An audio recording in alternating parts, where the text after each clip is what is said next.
is Beth Berghan. I'm a leadership and communication coach. I've won international awards and I work regularly with people who are business owners, who might be executives, who may be managers, who may be high up in the organization or who are high up in the organization that they work with.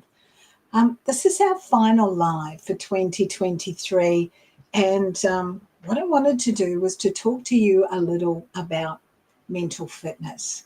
It's one of the big things that that is embedded into my coaching program, and so it's really important to me that I have a conversation to help you to understand exactly what it is.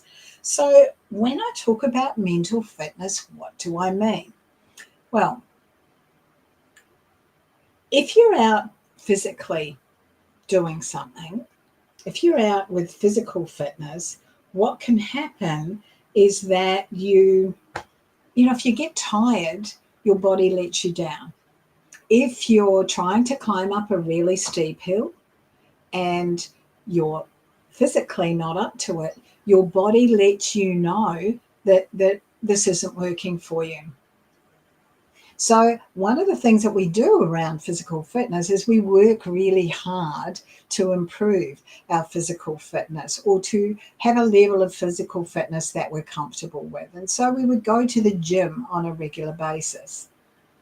Our mental fitness is a similar thing, except that it's around our mind.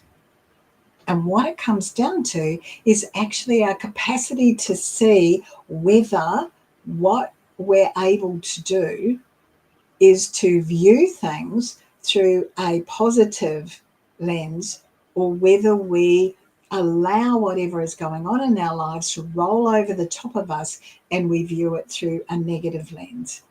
So when I'm working on mental fitness with my clients, one of the things that we talk about is that this is your opportunity to identify where you sit. So we want to move you to a point where your mind is working for you all the time rather than sabotaging you. So what is it? It's our capacity to view things positively. It's our capacity to look at whatever is happening, to feel the feels, to kind of be going, yeah, I get that. That really impacted me. But to very quickly move on from there and to make some choices that are going to serve us rather than choices that are going to continue to sabotage us. Yeah? Why is it important? Well, there's a lot of negativity going on around us. And in order for us to be the best leader for ourselves, and obviously a leader for others, our families, our communities, the organizations or the businesses that we work in, what's really important is that we understand how to manage our mental fitness. It's important because it helps to reduce the stress in our lives. It helps to reduce the anger, the frustration, the disappointment, the sadness. It helps us to manage those negative emotions in a way that actually serves us a whole heap better. It works for us rather than against us. So one of the things that mental fitness isn't, it's similar to it, but it isn't, is meditation. With meditation, what you're being asked to do is to close off to everything else and focus on one single thought. To focus where you're shutting out the things that are happening around you. Now, meditation is very useful. I'm certainly not saying that you can do you can live without it. I love to meditate. It's really useful. And again, it's also a great stress buster. So mental fitness is different from meditation in that, as I said, the meditation, the expectation is that you're simply focused in the right now. Mindfulness is another thing that's kind of cool at the moment. Everyone's talking about, there's a lot of conversations around mindfulness. What is it that's different about mindfulness and mental fitness?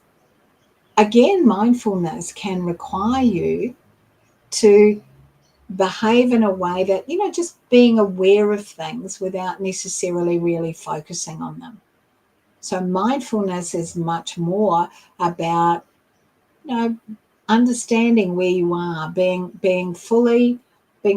more fully present. Now, there's a lot of aspects of that mental fitness has.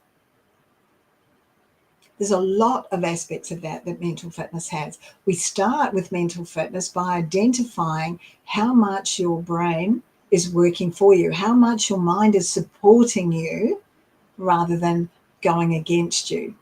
And that just gives us a starting point so that we can then identify what are the behaviors, what are the thoughts that are holding you back, what are the things that are actually sabotaging you. Now, that's a real insight for everyone that I work with. And I do use the positive intelligence and mental fitness focus with every single client that I work with. And so to understand what thoughts you may be having that you formed when you were a child and that have continued to be part of who you are and your preferred way of behaving, to understand those and to understand how they're not serving you is an awesome place to be, because it gives you a starting point, and then you're much more motivated when you have that starting point to influence some change in your life. So what are the real benefits of mental fitness? Well, one of the things that I love is that the higher your mental fitness is, the more likely you are to be curious, because you're not weighed down so much with those negative emotions. So what you're looking at is, what's possible? What can I find out? What sort of questions can I ask here? You're much more likely to be creative because you're looking for answers rather than, kind of drowning in the emotions of whatever might be happening for you. You're looking for the lessons, so you're more likely to be creative around that. Your brain isn't so consumed with those negative emotions, and so you're seeing the possibilities. Lots less stress because you're not so frustrated. You're dealing with those negative emotions like frustration and anger and disappointment and sadness and anxiety. You're dealing with those things much sooner. So that makes it a positive experience for you. You're seeing those possibilities, you're seeing those opportunities, even in the biggest failings, especially in the biggest failings. And that's important.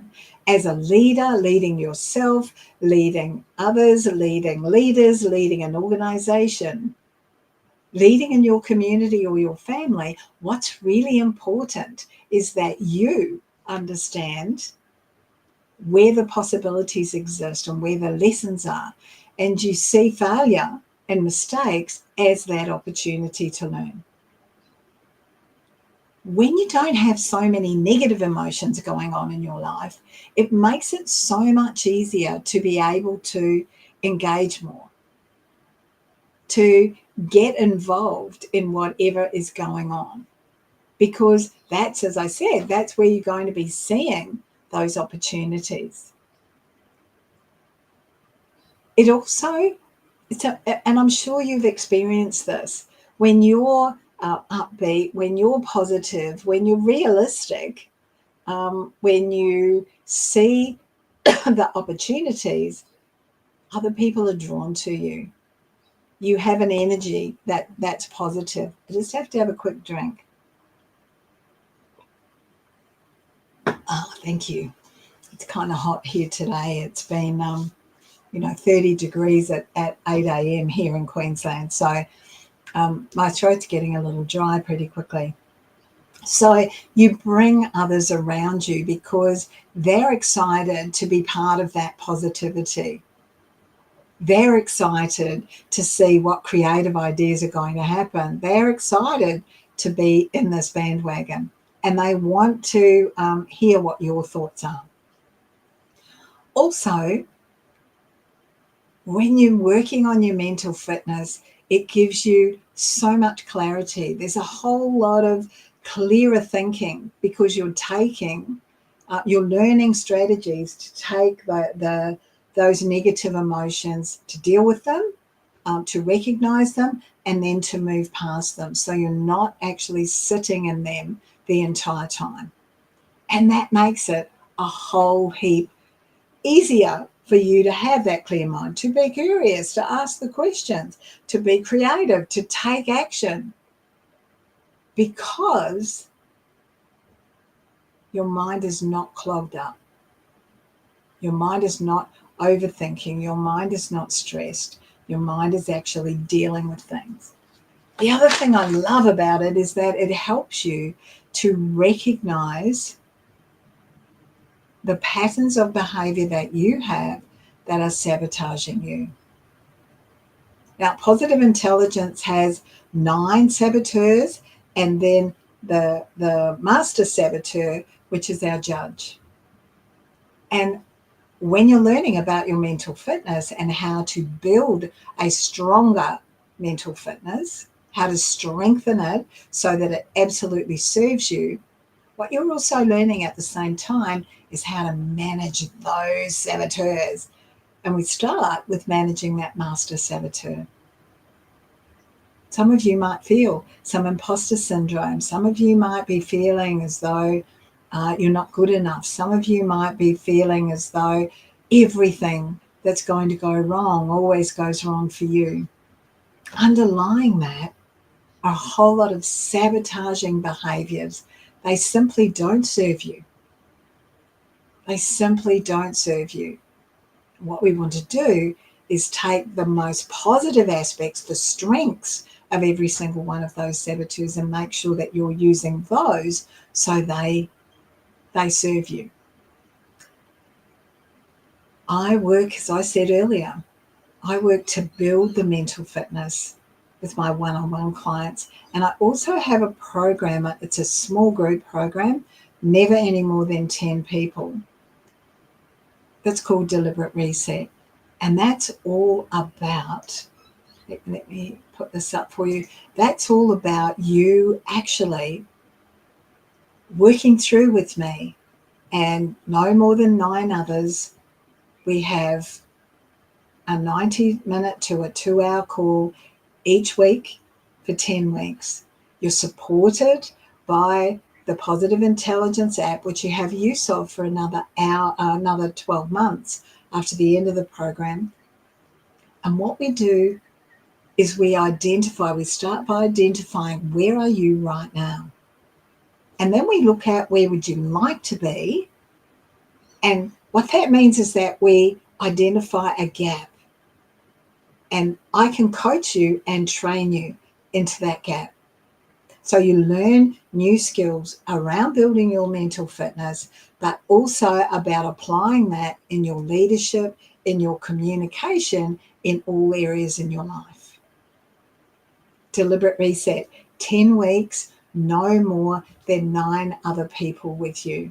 Now, I've got an intake for this, January intake.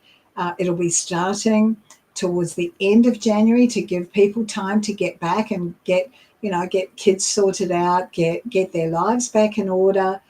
If they've got kids that need to go to school, if they've had some holidays, just to get everybody back on the floor again. If you're interested and you want to find out more, the applications are open now. So I'd really encourage you, because mental fitness is a natural component. It's a vital component of your leadership and your communication skills. The more you strengthen your mental fitness, the more likely you are to have a situation where you are You make better decisions as a leader where your communication is much more impactful. Now, it's really hard to answer all of the questions that you might have right now, but I'm very happy to answer them. You'll see a lot about Deliberate Reset and the January intake coming up.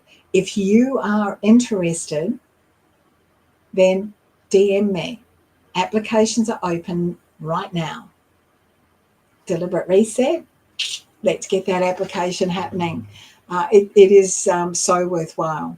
The other thing I would remind you of is that, you know, I'm committed to providing you with a world-class coaching experience. I'm wanting to build, and I do build, powerful human beings who understand what accountability is and what taking responsibility and what taking ownership is. And what that means is that they can then apply that, starting with keeping the promises that we make to ourselves. And that's what self-leadership is all about. Thank you for those of you who've taken the time to watch, to put comments, to reach out to me. As I've got comfortable with this Leadershipisation live over the last 14 weeks or so. This is the last one, as I said before, for 2023, but I'll be back in 2024, starting on the 9th of January. If you've watched this live, thank you. If you have watched it replay, #replay, as I said, applications are open. If you'd like to learn more, please don't feel like I'm going to put any pressure on you. If you'd like to learn more, DM me and we'll get it sorted out. In the meantime, I wish every single one of you a safe festive season and an awesome start to 2024. In some regards, 2023 has been a tough year for people. Let's see where we can go in 2024. Bye now.